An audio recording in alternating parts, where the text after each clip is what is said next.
আসসালামু আলাইকুম। আপনারা সবাই কেমন আছেন? আশা করছি যে যেখান থেকে আমার ভিডিওটি দেখতেছেন আপনারা সকলেই ভালো আছেন। আমরাও আল্লাহ তাআলার অশেষ রহমতে আলহামদুলিল্লাহ ভালো আছি।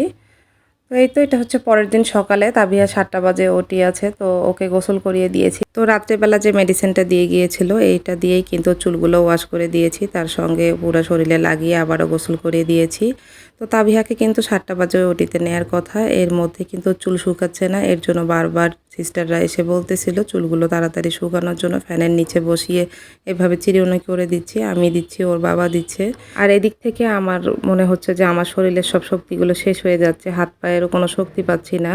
কেমন জানি ভিতরটা কেমন দুর্বল হয়ে যাচ্ছি। তো খুবই খারাপ লাগতেছে, মেয়ের দিকে তাকাচ্ছি আর খুব কষ্ট হচ্ছে। আর এদিক থেকে ওর বাবা ভিডিও কলে জানি না কার সঙ্গে কথা বলতেছিল, ওর দাদু আপুর সাথে যত সম্ভব। তো ওকে ভিডিও কলে দেখাচ্ছিল।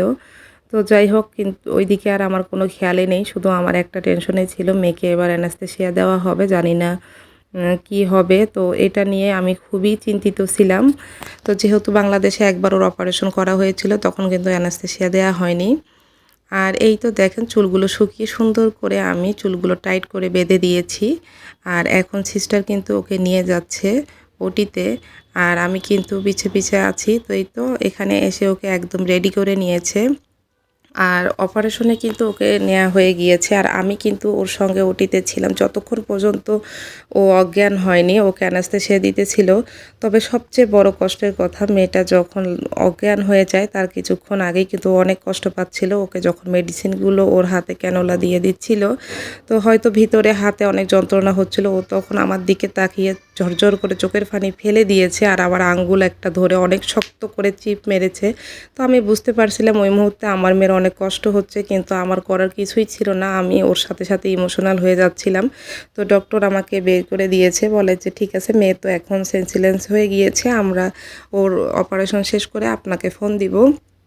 এরপর এই তো মেয়েকে যখন অপারেশন করতেছিল আমি কিন্তু 3rd ফ্লোরে গিয়ে বসেছিলাম। তো তাবিহার বাবাকে বললাম আমার এখানে ভালো লাগতেছে না, আমার মেয়েকে যখন বের করে নিয়ে যাবে ওরা যেই দিকে, ওখানে গিয়ে প্রয়োজনে আমি দাঁড়িয়ে থাকবো, তাও ওখানে চলো। তাকে জোর করে আমি ওখানে নিয়ে এসেছি। ও বলতেছিল ওখানে তুমি কতক্ষণ দাঁড়িয়ে থাকবা। আর এদিকে তো মনে হয় যে কান্নায় আমার বুক ভেসে যাচ্ছে। আসলে আমি কি বলবো, এই এই মানে পরিস্থিতিটা যে কীরকম একটা কঠিন পরিস্থিতি আমাদের গেছে যেটা বলার মতো নয়। কেননা এখানে কোনো আপনজন বলতে কেউ নেই। আমরা দুইজনেই শুধু আমার মেয়ের পাশে আছি। আর আমাদেরকে তো সান্ত্বনা দেওয়ার মতো কেউ নেই। আর যখনই মেয়েকে অপারেশন রুম থেকে বের করে ওকে আইসিইউতে রাখা হয়েছে বেবি ওয়ার্ডে, তো আমি তো খুব তাড়াতাড়ি করেই চলে এসেছি। এসে দেখি আমার মেয়ে নিশ্চুপভাবে শুয়ে আছে। ওর মলিন মুখটার দিকে তাকিয়ে যেন আমার আকাশটা ভেঙে পড়েছে। আল্লাহর কাছে বলতেছিলাম, আল্লাহ তুমি আমার মেয়েটাকে খুব তাড়াতাড়ি সুস্থ করে দাও।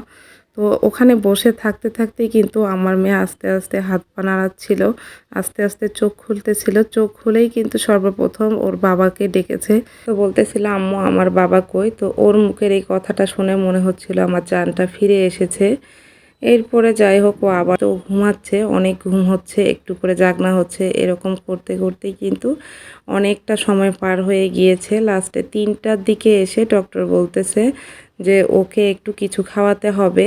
তো প্রথমত একটু একটু করে ওকে পানি খাওয়াতে হবে। তো এরপরে আমরা ওকে একটু একটু করে পানি খাইয়ে দিয়েছি। তো মাস্কটা, মুখের অক্সিজেনের মাস্কটা সরিয়ে দিয়েছে। ডক্টর বলছে এটা আর লাগবে না। তো এরপর পানি খাওয়ার পর কিছুক্ষণ পরে গরম দুধ দিয়েছে, গরম দুধটাও একটু করে খাইয়ে দিয়েছি। এরপর যখন ও বলছে আমি শিশু করব, এরপরে সিস্টার ওকে শিশু করিয়ে নিয়ে আসার পর 15 থেকে 10 মিনিট আবারও ওকে শুইয়ে রেখে দিয়েছিল। এরপরে ওকে বেডে শিফট করেছে। তো বেডে আস্তে আস্তে কিন্তু সন্ধ্যা 6টা বেজে গিয়েছে। 6টা সাড়ে 6টায় ওকে বেডে শিফট করেছে। এই তো সিস্টার ওকে নিয়ে এসে বসিয়ে রেখে বেডশিটগুলো আবারও চেঞ্জ করে এরপর তাবিহাকে বেডে এইভাবে বসিয়ে দিয়েছে। এরপর আমি সিস্টারকে বলেছিলাম ওকে কি আরও স্যালাইন দিবে কিনা। তো ওনারা বলছিল না, আইসিইউতে ওকে যে স্যালাইনটা দেওয়া হয়েছে ওটাতে হয়ে যাবে, আর প্রয়োজন নেই। এরপর আমার মনটাও অনেকটা ভালো হয়ে গেল। আমি যে টেনশনে ছিলাম তো ওই টেনশনটা থেকে মুক্ত হলাম। যা আল্লাহ যা করে অনেক ভালোই করে।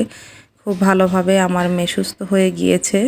তো এরপরে ওখান থেকে কিছু খাবার দিয়েছে। তো মেয়ে কিন্তু গত রাতে 10টা বাজে ও খাবার খেয়ে গোসলটা দিয়েছিল, আর কোনো খাবারই খাওয়া হয়নি। আর এই তো এখনও একটু খাবার খাবে, তো এখান থেকে ভাত দিয়ে গিয়েছে। আর এছাড়াও ওর বাবা কিন্তু 11টা পর্যন্ত আমাদের ওখানেই ছিল, ও কিছু খাবার নিয়ে এসেছে। তো মেয়ে বলতেছিল আম্মু আমি এটা একটু টেস্ট করে দেখি আসলে ওখানে কি খাবারগুলো দেয়, ও একটু করে টেস্ট করে দেখে যে ও কি খেতে পারবে কি না। এরপরে যাই হোক ও খেতে পারেনি, 2-1 বার খেয়ে রেখে দিয়েছিল।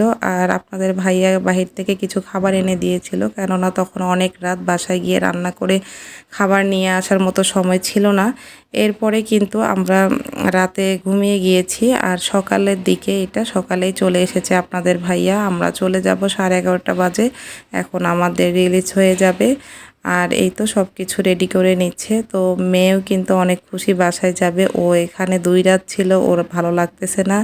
আর লাস্ট পর্যন্ত এই তো আমরা বাসায় চলে যাচ্ছি। তো আল্লাহর অনেক অনেক শুকরিয়া আদায় করি, আল্লাহ অনেক ভালোভাবে আমার মেয়েকে সুস্থ করিয়ে দিয়েছে, এটাই সবচেয়ে অনেক বড় পাওয়ার। আমি তো অনেক টেনশনে ছিলাম যে অ্যানাস্থেসিয়া দেওয়ার পর যদি আমার মেয়ের জ্ঞান না ফিরে তাহলে আমি কি করব। তো এই কথাটা ভাবতেই কিন্তু আমি অনেক কষ্ট পাচ্ছিলাম।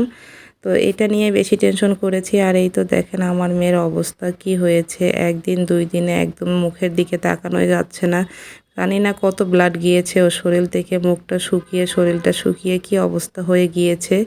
তো এরপরে এই তো আমাদের যে হোটেলে আমরা থাকি ওই হোটেল থেকে গাড়ি ড্রপ করে দিচ্ছে। তো ওনাকে ফোন দেওয়া হয়েছে, উনি এসে আমাদেরকে নিয়ে যাচ্ছে বাসায়। এরপরে এই তো বাসায় চলে যাচ্ছি। তো এরপরে মেয়ের ভালোভাবে যত্ন নিতে হবে, ভালোভাবে খাওয়াতে হবে। তো আজ এ পর্যন্তই, সবাই ভালো থাকবেন, আমার মেয়ের জন্য দোয়া করবেন। আল্লাহ হাফেজ, আসসালামু আলাইকুম।